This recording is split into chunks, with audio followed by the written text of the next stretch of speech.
Halo semuanya, kita kembali lagi pada materi penelitian kuantitatif. Nah, kali ini kita akan membahas tentang skala pengukuran dan instrumen penelitian. Pada penelitian kuantitatif, peneliti akan menganalisis data-data yang bentuknya kuantitatif, yaitu data-data yang sekiranya bisa diukur menggunakan prosedur statistik. Sumber data yang pertama yaitu intern, dan sumber data yang kedua yaitu extern. Data intern merupakan data yang diambil dari dalam tempat dilakukannya penelitian. Jadi katakanlah data itu milik si peneliti sendiri. Contohnya ada Bank Syariah X. Bank Syariah X ini tentu memiliki data-data terkait bank itu sendiri, entah itu kinerja karyawannya, kinerja keuangannya, dan lain sebagainya. Data-data itu akan dianalisis atau diteliti oleh salah satu atau beberapa bagian dari bank syariah itu. Jadi pegawainya lah misalnya. Kemudian hasil penelitiannya akan balik lagi ke bank itu sendiri sebagai bentuk evaluasi gitu. Yang kedua ada data ekstern. Data ini diambil dari luar tempat dilakukannya penelitian. Ini biasa dilakukan oleh peneliti-peneliti seperti kita. Yang pertama sumbernya adalah sumber primer. Sumber primer ini peneliti akan mengumpulkan datanya sendiri di lapangan. Yang kedua sumber sekunder, di mana peneliti tidak harus mengumpulkan datanya sendiri di lapangan. Datanya ini udah tersedia gitu.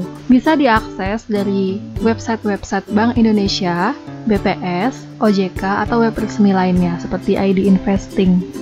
Biasanya data sekunder untuk variabel-variabel yang tidak dapat dijangkau langsung oleh peneliti. Contohnya adalah data saham Bank Syariah X atau data inflasi dan lain sebagainya. Untuk mengumpulkan data di lapangan atau menggunakan data primer, peneliti membutuhkan instrumen penelitian. Ini beda dengan kualitatif. Kalau kualitatif, peneliti bertindak sendiri sebagai instrumennya. Untuk membuat instrumen penelitian, salah satu yang harus diperhatikan oleh peneliti adalah skala pengukurannya. Jadi peneliti menentukan skala pengukuran apa yang tepat untuk mendapatkan data penelitiannya. Mengapa skala pengukuran ini penting? Jadi kalau kalian melakukan penelitian, data-data yang kalian temukan itu bisa data kualitatif atau data kuantitatif. Kalau data kualitatif, otomatis harus kita ubah dulu ke dalam bentuk kuantitatif. Nah, ini membutuhkan skala pengukuran. Contohnya adalah, apakah sistem perekrutan nasabah di sini mempertimbangkan pengalaman kerja calon pelamar? Jawabannya bisa iya, bisa tidak. Iya atau tidak ini merupakan data kualitatif. Kalau misalkan iya dan tidak, terus kita masukkan ke komputer, kita analisis dengan SPSS misalnya, apa bisa? Nggak bisa dong. Iya dan tidak ini harus kita ubah dulu ke dalam bentuk kuantitatif. Contohnya misalkan, iya dikasih skor 1, tidak dikasih skor 0. Jadi 0 dan 1 ini merupakan data kuantitatif yang akan kita analisis. Skala pengukuran untuk datanya yang berasal dari kualitatif atau misalkan mau mengukur sikap, itu bisa memakai skala Likert, skala Goodman, semantik diferensial, dan yang terakhir rating scale. Yang pertama adalah skala Likert. Ini digunakan untuk mengukur sikap, pendapat, persepsi tentang fenomena sosial, dan lain sebagainya. Kalau skala ini biasanya dia menggunakan 5 opsi pilihan jawaban, seperti sangat setuju, setuju, ragu-ragu, tidak setuju, atau sangat tidak setuju. Skor tertingginya akan diberikan skor 5 untuk opsi jawaban yang terbaik.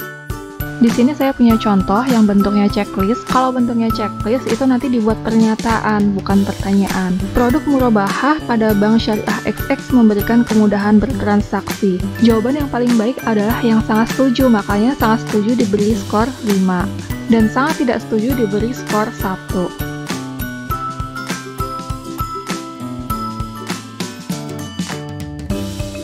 Yang kedua ada skala Goodman.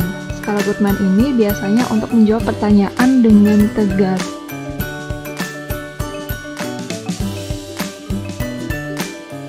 Ya atau tidak, benar atau salah, positif atau negatif. Jadi yang opsi pilihan jawabannya ada 2.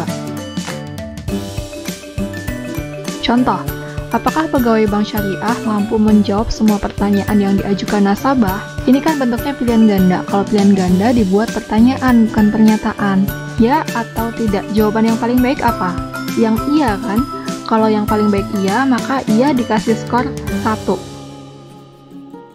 Yang menjawab tidak, nanti dikasih skor 0.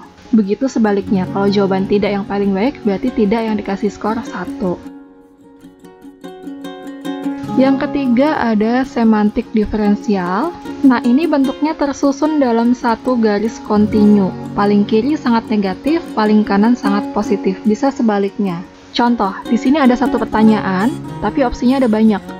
Beri nilai pelayanan yang diberikan bank syariah selama Anda menjadi nasabah. Yang paling kanan, jawaban yang paling negatif. Yang paling kiri, jawaban yang paling positif. Untuk semantik diferensial ini, pertanyaannya tidak banyak-banyak, tapi opsinya yang banyak. Misalkan profesional, berarti lawannya adalah amatir. Ramah, lawannya adalah tidak peduli. Komunikatif, lawannya pendiam, dan lain sebagainya. Itu jadi kalian kasih opsi jawaban-jawaban itu. Kemudian responden akan melingkarin jawaban yang tepat menurut dia. Jadi semantik diferensial ini bentuknya bukan checklist atau pilihan ganda ya.